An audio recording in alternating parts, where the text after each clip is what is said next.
Contagios por COVID-19 suman 533 casos en las últimas 24 horas. Presidente de la República anuncia que placas pares circularán en días pares y placas impares en días impares. Medida aplicada 15 días.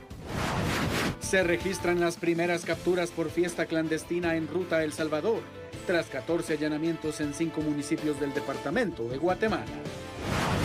Fiscalía de Delitos contra Operadores de Justicia y Sindicalistas inicia investigación por asesinato de expostulante a diputado, exparticipante del reality Combate y abogado.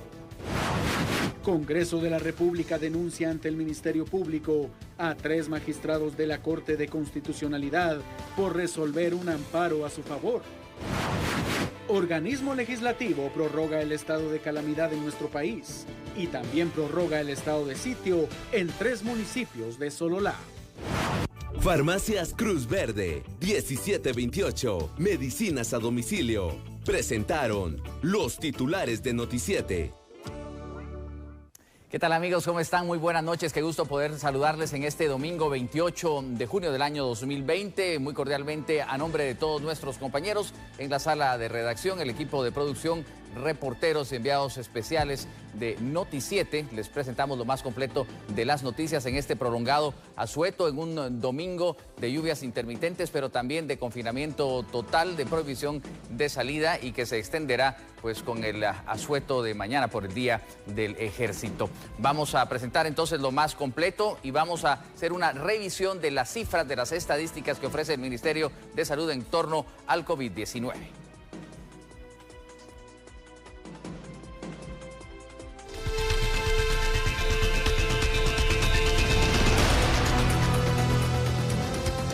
Y bien, tenemos lo que ha dado a conocer el Ministerio de Salud Pública a través de los diferentes desplegados y comunicados. Empezamos con el número total de fallecidos, que son 21 personas, correspondiendo 18 a hombres, 3 mujeres. Desafortunadamente, 21 personas pierden la vida, 29 se han recuperado en esta cifra que se ofrece en torno a lo que corresponde al día sábado 27, tal como ahora se hará el conteo, ya que es la nueva modalidad en torno al ofrecimiento de las estadísticas. El Ministerio de Salud pues reporta entonces de esta manera el total de fallecidos. En el cómputo y la estadística se incrementa a 727 los que han fallecido por COVID-19 desde que se declarara la pandemia aquel 13 de marzo de este año, de lo cual han pasado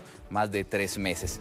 Tenemos aquí pues el número de fallecidos. Pasamos a otra gráfica para que ustedes puedan ver la condición del reporte, que nos da 533 casos positivos de COVID-19, cifras que pues se han registrado desde, decíamos, las 0 horas hasta las 23:59 del sábado 27 de junio. Así se van a ir ofreciendo ahora los datos completos de cada día. Se entregan entonces al día siguiente. Al corte de la información se habían realizado 1.133 pruebas de COVID-19 y de estos 533 casos, 359 fueron hombres y 174 fueron mujeres. Regiones como Alta Verapaz reportaron 4 casos, Chimaltenango 8, Chiquimula 2, El Progreso 3, Escuintla 23. La mayoría se dieron en el departamento de Guatemala con 449, destacan 15 en Zacatepeques, 5 en San Marcos, 4 en Santa Rosa, 3 en Suchitepeques y 1 en Totonicapán. Son pues regionalizados los casos confirmados por departamento, que hoy pues nos dan esta cifra de los 533. Ayer habían dado 569, pero pues se mantiene una cifra bastante parecida. Aquí tenemos el resumen de los casos hasta el día de hoy, hasta el último corte que correspondería a la medianoche del sábado. Son al momento 16.930 casos. Esta es la cifra total de casos reportados, casos que han tenido COVID-19 en el país, 16.930 casos, casi llegando a los 17.000. Los casos activos al momento son 13.049 porque tenemos 3.152 casos recuperados. Este dato es muy importante porque los recuperados tienen que ir alcanzando los casos activos, es decir, dar la vuelta para que entonces se supere la pandemia, que eso es de lo que se trata, que la mayoría se puedan recuperar, pero hasta ahora solo lo hicieron 3.152. Los 727 fallecidos de los que ya hablábamos, 2 son fallecidos por causas ajenas al COVID-19, pero estos son los números de la pandemia que se dan a conocer en las últimas horas. De tal manera que tenemos pues estas estadísticas que entenderlas, asimilarlas y sobre todo seguir las indicaciones para evitar que se siga propagando el COVID-19. Estamos en estos momentos tan importantes para Guatemala y sobre todo en lo particular, cada uno debe hacer lo propio para evitar el contagio. Vamos a ver a continuación lo que daba a conocer el presidente de la República, Alejandro Yamatei, en conferencia. Hablaba sobre la reunión que sostuvo con los ministros de Estado en su gabinete de gobierno y sobre el desarrollo de los programas sociales. Estimados conciudadanos, muy buenas noches. Quiero principiar diciéndoles que hoy tuve una reunión de trabajo con todos los ministros, con quienes intercambiamos opiniones de la situación actual del coronavirus desde el punto de vista de la salud pública, pero también la evaluación de los programas sociales, los índices económicos y el estado financiero del país. Los indicadores sanitarios de otros países más o menos de similar población a la de Guatemala nos arrojan los siguientes datos. Por ejemplo, Guatemala tiene una población estimada de 17.2 millones de habitantes, Ecuador tiene 17.5 millones y Chile, como lo pueden ver ustedes en la gráfica, tiene 19.1 millones.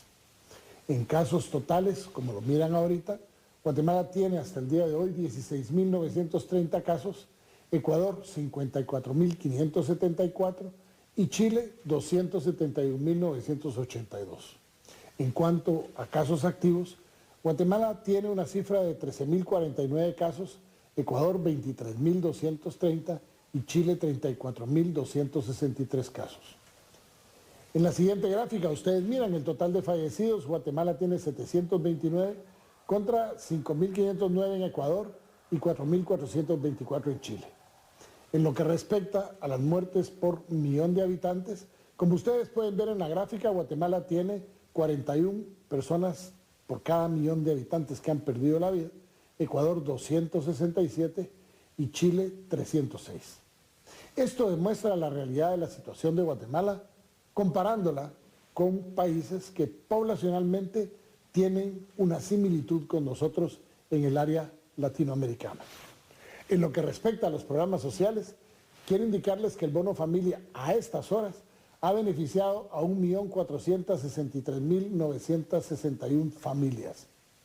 El Fondo de Protección del Empleo ha beneficiado a 127.814 trabajadores que quedaron cesantes.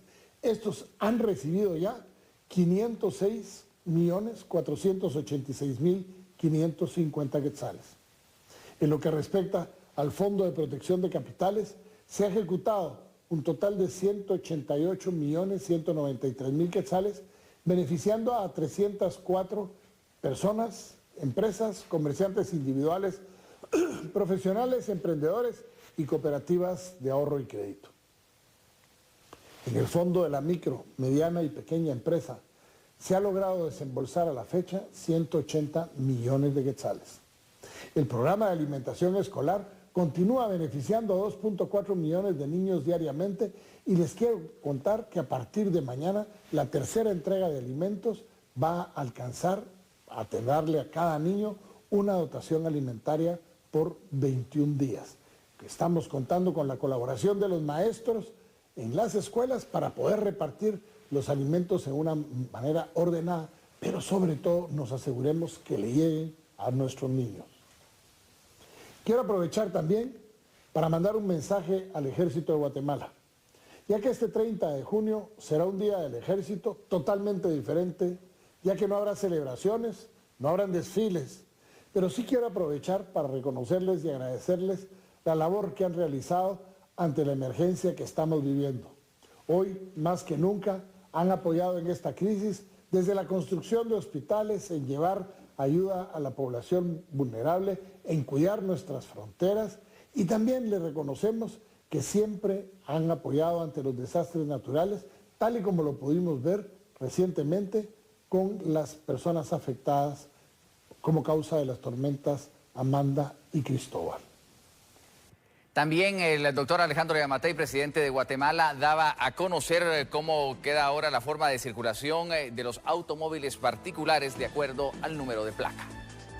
Y como parte de la planificación de lo que conllevará llegar a la nueva normalidad, dentro de 15 días se anunciará un sistema de alerta que a partir de ese momento regirá en el país hasta que logremos detenerla, esta enfermedad, o que haya una vacuna. Esta guía conlleva acciones que podrían restringir o liberar la movilidad, las actividades comerciales, de trabajo, etcétera, acorde a la cantidad de casos de COVID-19 que se reporte. Esto implica que tenemos 15 días para que luchemos por tratar de disminuir al máximo los contagios, para que nuestra localidad, nuestro municipio, departamento o región se encuentre en los niveles más bajos de contagio, que se verán reflejados en una alerta verde o en su defecto hasta una alerta roja, que implica que las restricciones serán máximas para un lugar determinado. Para todos aquellos que han anunciado que se va a cerrar el país, quiero indicarles que no ha estado dentro de las consideraciones en la actualidad, porque se ha estado trabajando en la planificación de esta guía, que en 15 días entrará en vigor y que será la que regirá hasta que tengamos las garantías de que controlamos la epidemia o logramos conseguir que el mundo haya desarrollado la vacuna contra el coronavirus. Estimados amigos, hoy en día tenemos una gran responsabilidad. Esa responsabilidad es detener esta enfermedad. Una enfermedad que, si todos ayudamos a que no haya contagio, vamos a tener como consecuencia que el virus no pase de una persona a la otra. Pero si actuamos irresponsablemente, si no nos cuidamos, si nos sentimos mal y nos vamos a la calle en lugar de quedarnos en la casa, o si arriesgamos a nuestros adultos mayores llevándolos a sitios públicos o visitándolos sin necesidad, teniendo algún síntoma, lo único que vamos a hacer es que la curva de crecimiento siga creciendo. Y una recomendación más: si usted se siente enfermo, vaya a los hospitales. Si está mal, especialmente con problemas respiratorios, vaya a los hospitales. Acuda cuanto antes al médico. Hemos visto en las últimas semanas cómo las personas están llegando ya prácticamente cuando la enfermedad ha avanzado muchísimo y es difícil poder hacer que estas personas salgan adelante y logremos que se cure. Estimados amigos, vencer esta enfermedad, yo sé que es posible, al igual que ustedes, porque Dios nos ha hecho los guatemaltecos luchadores y hemos sido capaces siempre de salir adelante ante los graves riesgos que hemos tenido como país, porque como sociedad nos hemos unido y hemos enfrentado juntos esos retos que hoy implican trabajar más unidos que nunca en lograr que efectivamente logremos detener la enfermedad. Que Dios les bendiga, pero especialmente que Dios bendiga a Guatemala.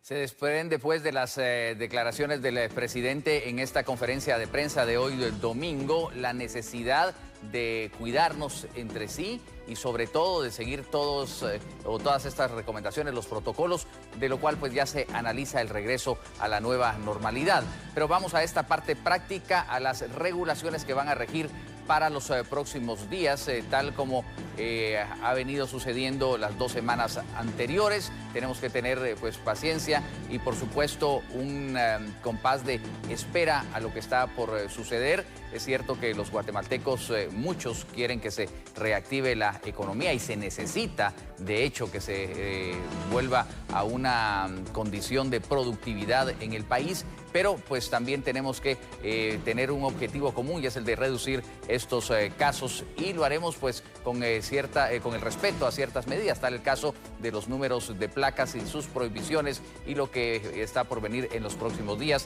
de lo cual también hacía referencia, como hemos anotado, el presidente de la República. Revisemos estas particularidades. Bueno, vamos a tenerlo en cualquier momento, sin embargo, tenemos el tema de la circulación de los vehículos, que es lo que interesaba, de tal manera que pues ya lo vamos a desarrollar y lo vamos a presentar a ustedes en el transcurso de este informativo. Es importante pues saber que pues se rige de la misma forma que en las semanas anteriores el tema de las placas pares y las placas impares, de lo cual pues ya vamos a entrar en detalle para presentarlo con exactitud. Nos vamos a una pausa, volveremos de inmediato, tenemos mucho más aquí en Noti7 para todos ustedes, quédense con nosotros. Ahora que estamos más tiempo en casa, cada miembro de la familia debe de guardar los hábitos indispensables para evitar contagios dentro del hogar. Establezca áreas específicas para desinfectarse al ingresar a su vivienda.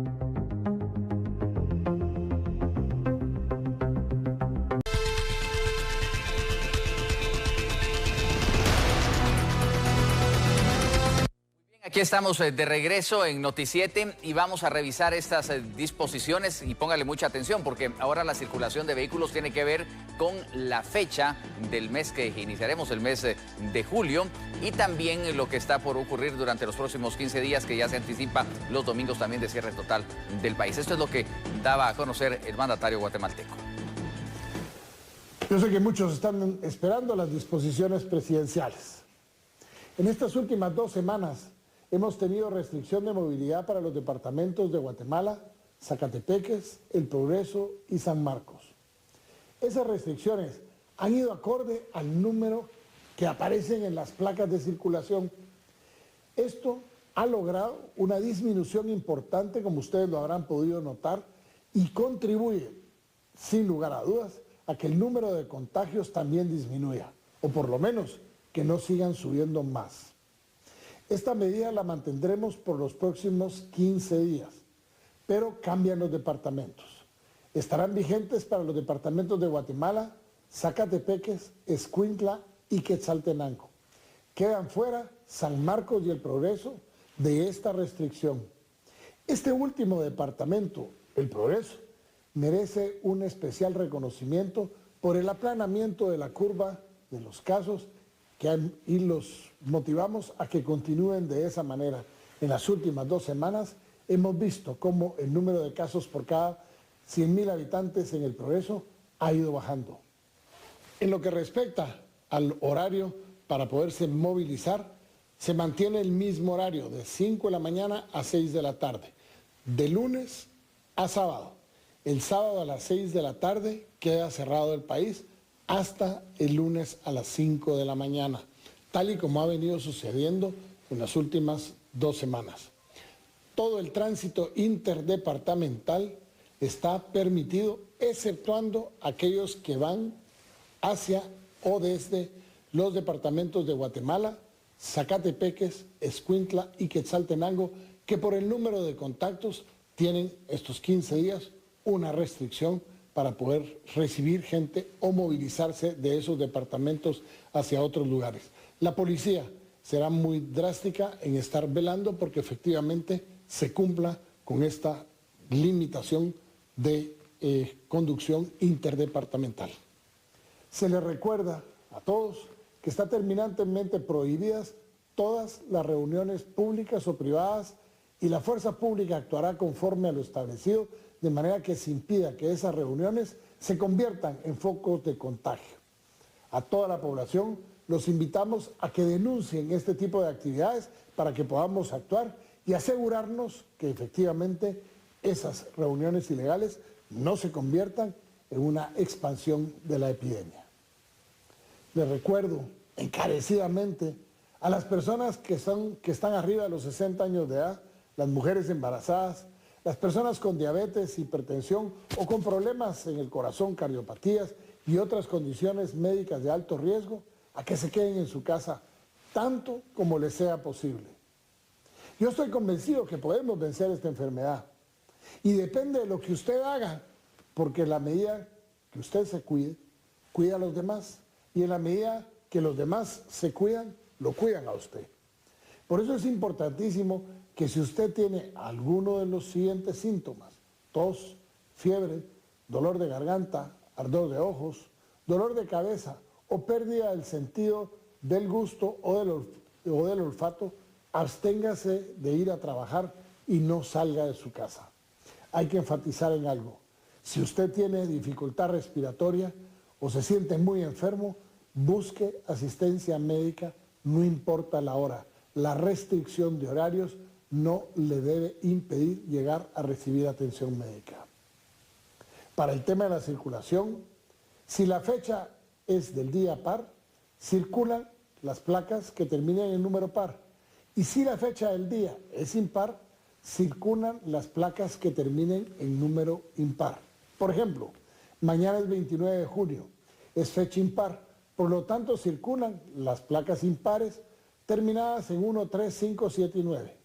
Pasado mañana es 30 de junio, es fecha par, por lo tanto circulan las placas que terminan en 0, 2, 4, 6 y 8.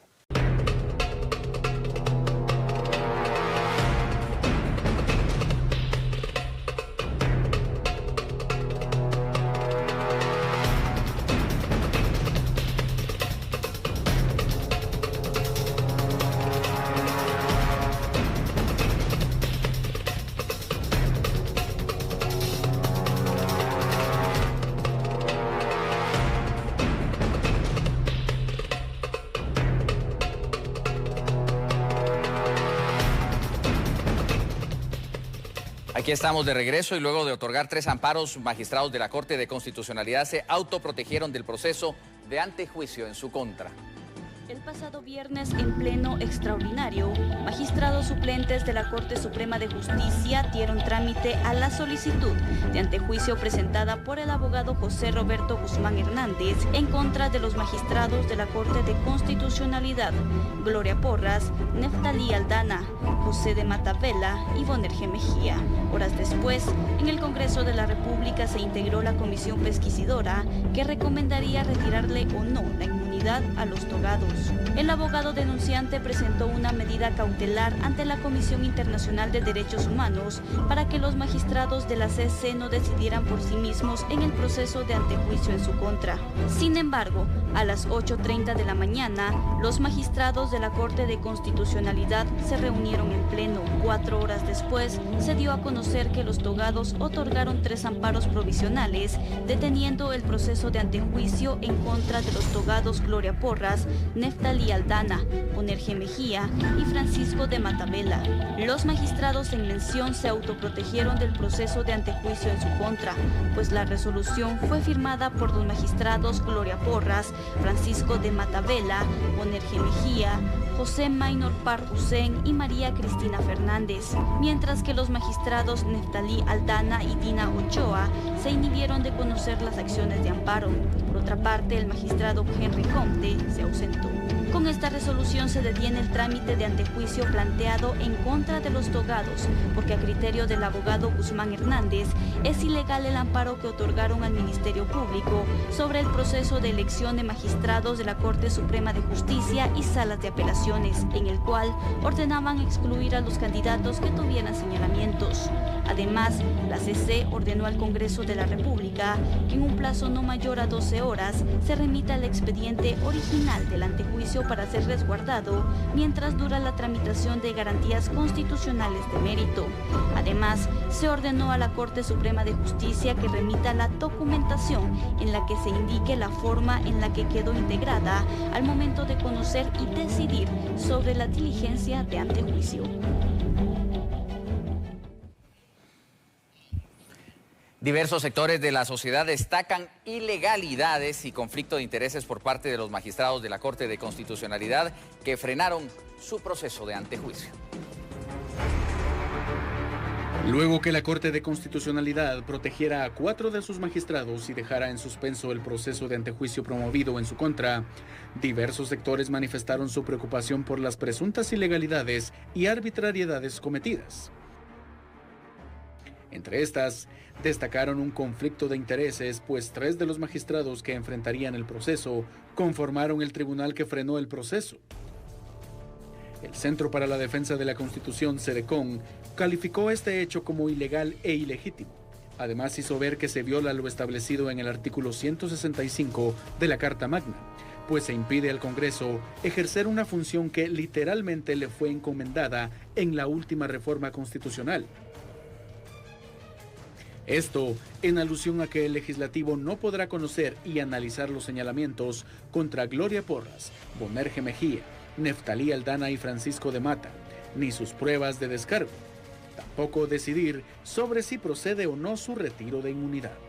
Analistas también resaltaron que los magistrados se convirtieron en juez y parte en este proceso, al no inhibirse de conocer los amparos presentados, lo cual contraría resoluciones previas, en las cuales citan que no pueden resolver sobre determinados casos por relacionarse con ellos. En el documento compartido por la CCE se evidencia que los togados ahora señalados firmaron un fallo al respecto. Por su parte, el Comité Coordinador de Asociaciones Agrícolas Comerciales, Industriales y Financieras CACIF opinó que el fallo de la CCE muestra evidentes y graves violaciones al Estado de Derecho. Un comunicado difundido en redes sociales se lee: esta resolución se añade a un antecedente en el que la CCE emitió un fallo autoprotegiéndose, a pesar de que la propia ley de amparo en el artículo 69 expresamente indica que a los magistrados se les puede deducir responsabilidades por sus resoluciones. Con esto se hace alusión a lo ocurrido en octubre pasado, cuando Porras, Mejía y Mata consiguieron también dejar sin efecto un proceso de antejuicio en su contra, por emitir resoluciones contrarias a la Constitución. El ente empresarial opinó que estas actuaciones denotan un patrón consistente de actuaciones irregulares por parte de los magistrados.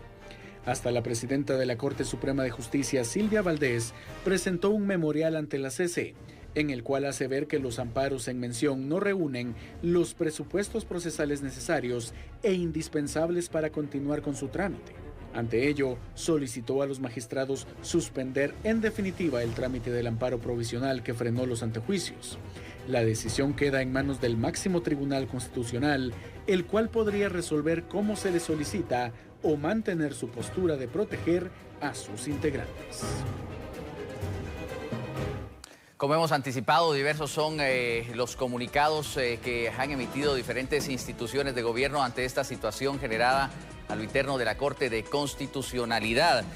Uno de ellos es el de la Cámara de Industria de Guatemala, que daba a conocer una situación de rechazo. Pero veamos antes cómo el presidente del Legislativo se limitaba a decir que actuarán conforme a la ley. El presidente del Congreso de la República, Alan Rodríguez, dio a conocer su postura ante el denominado autoamparo de los magistrados de la Corte de Constitucionalidad, quienes otorgaron un amparo provisional que suspende el trámite de antejuicio contra 4 magistrados titulares de ese mismo tribunal. El presidente del Legislativo se limitó a decir que actuarán conforme a la ley. Bueno, como Congreso de la República hemos actuado conforme a lo que estipula la Constitución y la ley en materia de antejuicios.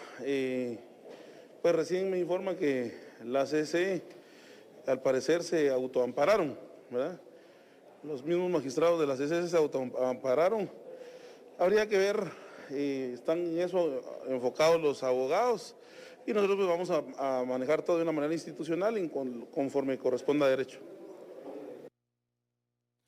Esto es lo que expresaba el presidente del Congreso, Alan Rodríguez, ante esta situación generada por la Corte de Constitucionalidad y la solicitud de antejuicio. Y esto es lo que dan a conocer estos comunicados. El de la Cámara de Industria de Guatemala, en su título principal dice: no podemos dejar a Guatemala en manos de magistrados que violan las leyes.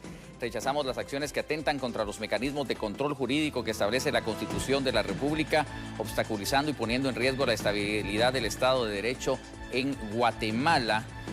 da a conocer que el fallo que los mismos magistrados se otorgaron es una muestra del abuso de poder, ya que la misma ley de amparo indica en su artículo 69 que lo único que procede es la aclaración o ampliación, pero en ningún momento un autoamparo. Es lo que expresa la Cámara de Industria de Guatemala.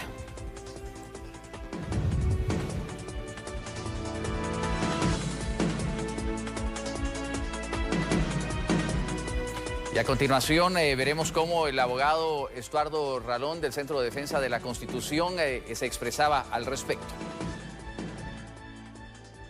Pues aparentemente no queda detenido porque el Congreso mantuvo el expediente original y presentó una denuncia.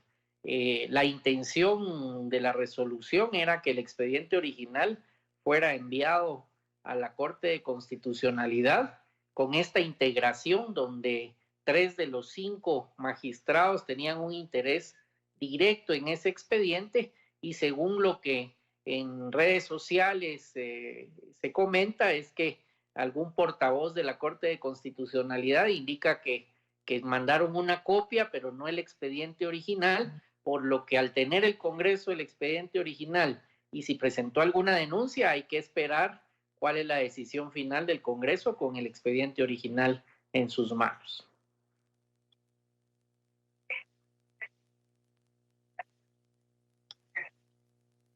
Pues ha sido un proceso totalmente accidentado, porque precisamente lo que origina esta denuncia que presentó un abogado y que la Corte Suprema de Justicia, con una integración de magistrados suplentes, decide enviar el expediente, digamos, de retiro de inmunidad al Congreso, es porque, digamos, se han violentado alguna serie de principios constitucionales. El plazo de la Constitución, los plazos en una Constitución son improrrogables, y esta elección debió de haber ocurrido en octubre del 2019, y precisamente por una resolución de la Corte de Constitucionalidad que establece un procedimiento no establecido en la ley de la carrera judicial, generó que se extendiera varios meses después esa elección. Entonces, ¿cómo queda? Queda en una situación en donde el Congreso ha dicho que va a votar de viva voz por cada uno de los candidatos, según lo dijo la Corte, fuera el plazo constitucional, pero estamos ahora con una situación en donde veremos qué pasa, si se conoce o no se conoce ese antejuicio, teniendo el Congreso el expediente original en sus manos.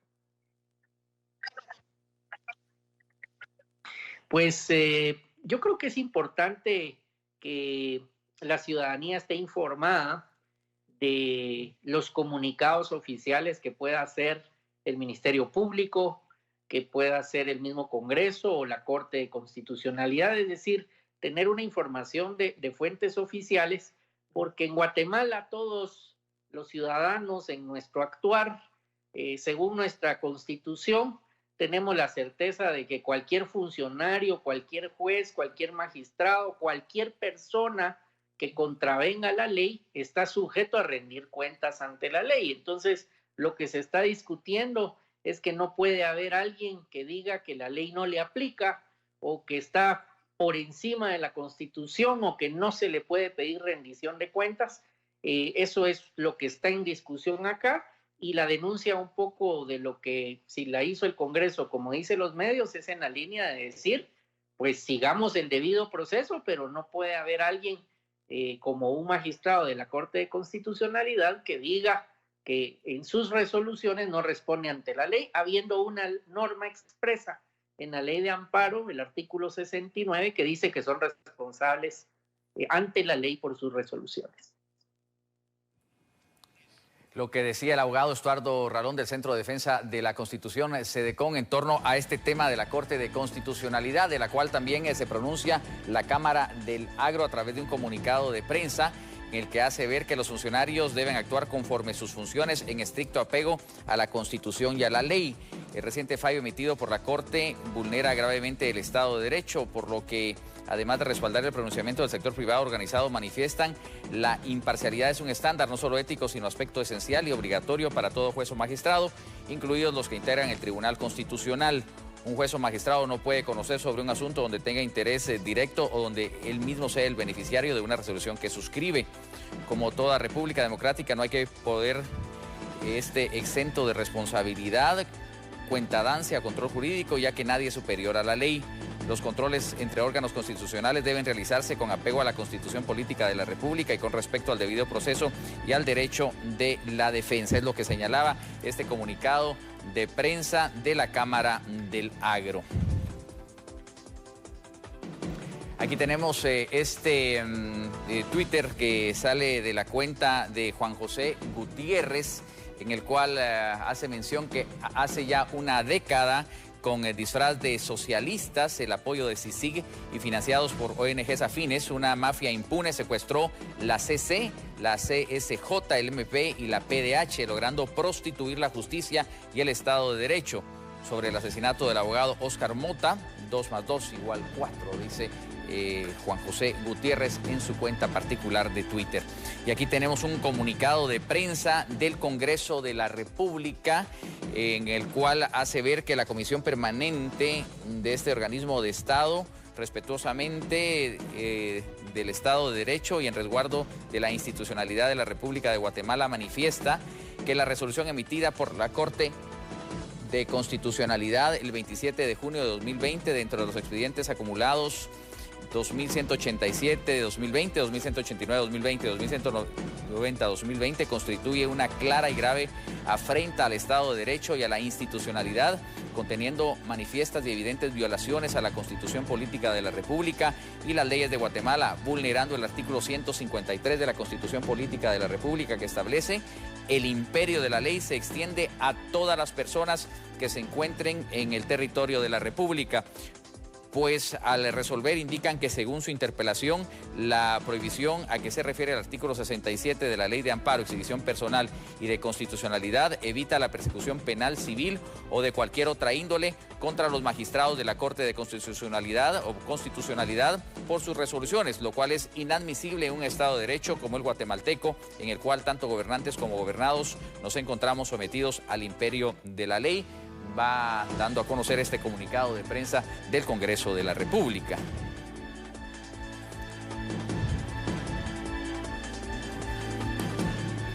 También se ha informado de último momento que la misma institución del Congreso de la República ha interpuesto una denuncia ante el Ministerio Público contra 3 magistrados de la Corte de Constitucionalidad que se han mencionado en esta situación por autoprotegerse, según la resolución que emanaba ayer de la Corte de Constitucionalidad en horas de la mañana, y de lo cual pues se han escuchado todos estos pronunciamientos. Habrá que ver pues cuál es el camino que lleva la resolución ante el Ministerio Público, que se sabrá en las próximas horas, pero es lo que emana como una reacción de los parlamentarios, tal como lo hemos dado a conocer y como pues veíamos en el comunicado de prensa. Vamos a una pausa comercial, volvemos de inmediato aquí en Noti7.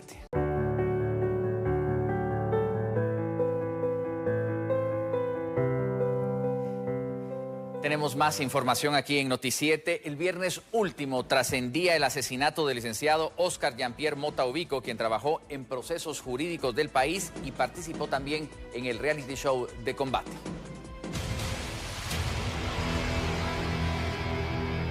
El viernes 26 de junio, unas horas antes del toque de queda en el cual se prohíbe la salida de los guatemaltecos para evitar la propagación del coronavirus, el licenciado Jean-Pierre salió de su casa con su esposa para hacer las compras del fin de semana.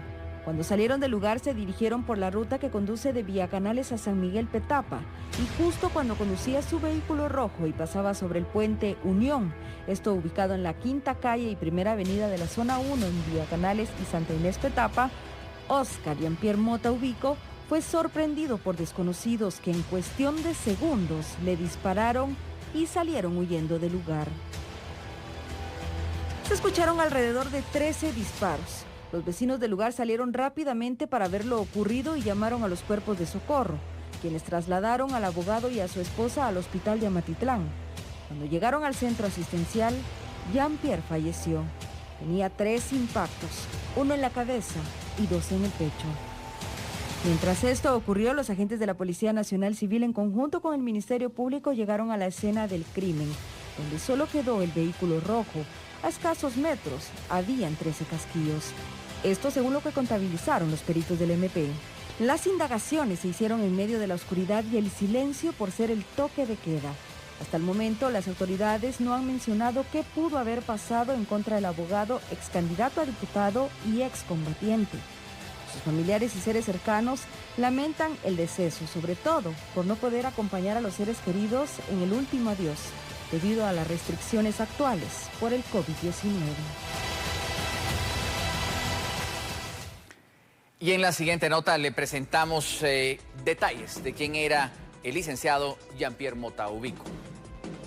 Mota Ubico era modelo, actor, abogado, con experiencia en política y en administración pública. Incursionó en el cine, interpretando a El Grande, el antagonista de la película Puro Mula, y tuvo una breve aparición en el video de la canción Chicharrón con Pelos, del grupo Miseria Cumbia Band.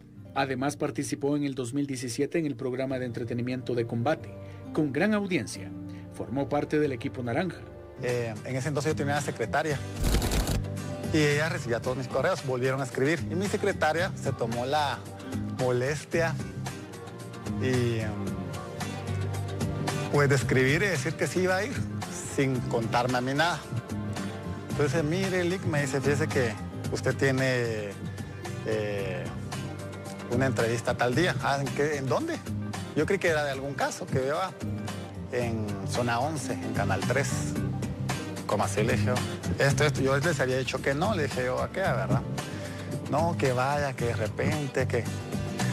Bueno, ella me convenció, vine. Cuando yo vine, creí que iba a ser una entrevista, pues, pequeña. Durante su estadía en dicho programa, mostró su gran carisma y liderazgo, por lo que fue nombrado como el director técnico del equipo naranja.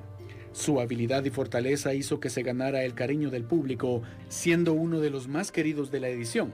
Cabe destacar que en 2015 y 2019 incursionó en el ámbito político.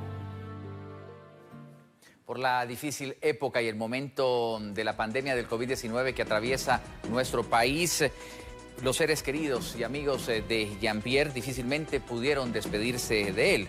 Una de ellas nos cuenta cómo era su relación como amigos desde hace más de una década. Todo un personaje. Así recuerda Jamie al licenciado Jean-Pierre cuando juntos trabajaron en Combate, además de tener una amistad de 12 años.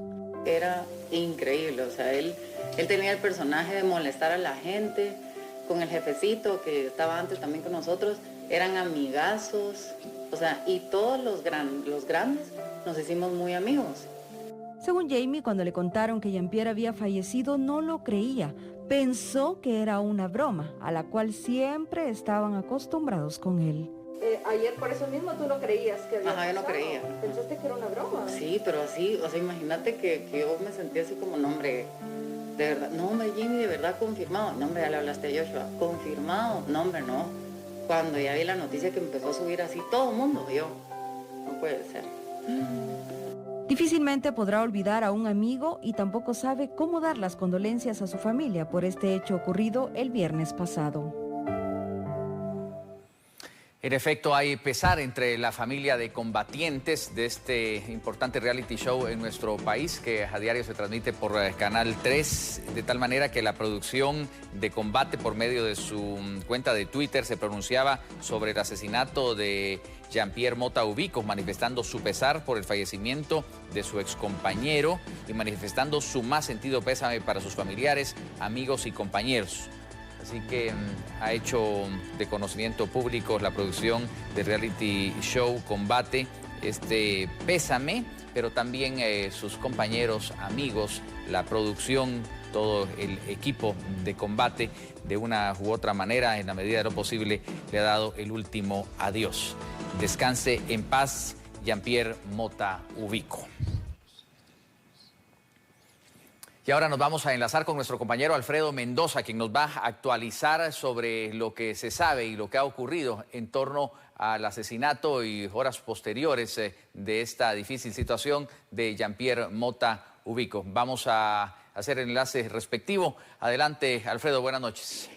Así es, gracias y muy buena noche, Luis, amigo televidente, qué gusto saludarle. En efecto, tenemos información importante en relación al trágico asesinato del abogado Jean-Pierre Mota Ubico. Este lamentable hecho se suscitó el pasado viernes 26 de junio en la jurisdicción de Villacanales, justo en el Puente La Unión, límite entre Villacanales y San Miguel Petapa. Hemos investigado un poco sobre la postura que tiene el ente investigador, en este caso el Ministerio Público. Ha indicado que la investigación está a cargo de la Fiscalía de Delitos contra Operadores de Justicia y Sindicalistas. Exactamente, ellos son los que están siguiendo la investigación, y es que ya se tienen algunos indicios probatorios para determinar quién es o quién fue responsable de este cobarde hecho al dispararle en repetidas ocasiones al licenciado Jean-Pierre y posteriormente que él perdiera la vida al ingreso hacia el centro asistencial de Amatitlán. Es parte de la información que conocemos. Nos hemos comunicado con la Oficina de Comunicación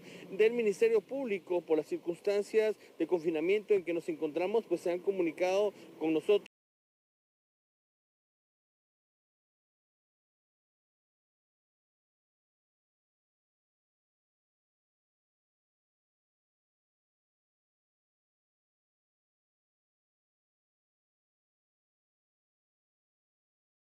Probatorios para la investigación posterior. Esto es parte de lo que tenemos que informar. Asimismo, indicarles a ustedes que un crimen, desde luego que enluta tanto a la familia del licenciado Jean-Pierre como a los conocidos y también amigos de esta persona, reconocido en el ámbito de la... Yo regreso con ustedes a Estudios Centrales. Muchas gracias, Alfredo Mendoza, por este reporte en directo después de darle el último adiós a Jean-Pierre Mota Ubico. Definitivamente, tal como se ha dado a conocer, se descarta el robo de una situación de delincuencia común, pero se habla de un posible ataque directo. La pregunta es, ¿cuál fue el verdadero móvil del crimen? Eso es lo que tendrán que determinar las autoridades correspondientes.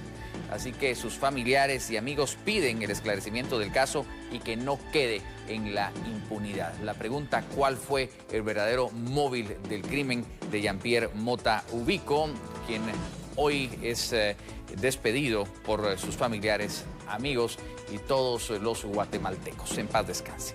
Vamos a la pausa, luego volvemos.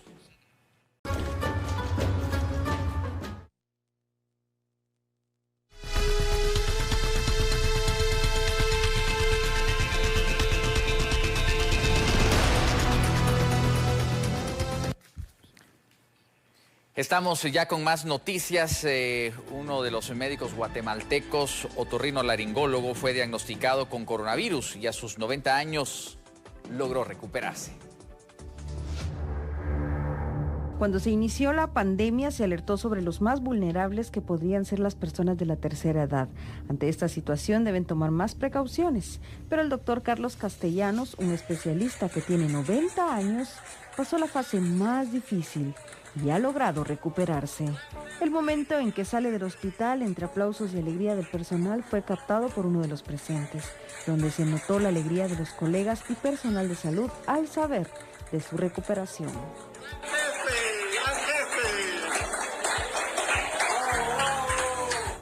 El doctor Carlos Castellanos salió del hospital privado para continuar su recuperación en casa. Tenemos alrededor de 16,000 casos y lo que se pide a la población es tomar todas las medidas de prevención pertinentes para salir de esta crisis. Llega el momento de despedirnos, agradecerles a todos el favor de su atención, recordarles las nuevas disposiciones que van ligadas a la fecha en cuanto a la circulación vehicular. Mañana 29 serán los vehículos impares y recuerde que también es el día de asueto general por la conmemoración del Día del Ejército de la Revolución de 1871, de tal manera que evitemos salir. Quedémonos en casa para evitar la propagación del COVID-19 y por lo demás, que estén ustedes en mucha armonía con su familia, que estén teniendo un momento muy especial. Les deseamos lo mejor, les agradecemos su atención y será hasta mañana.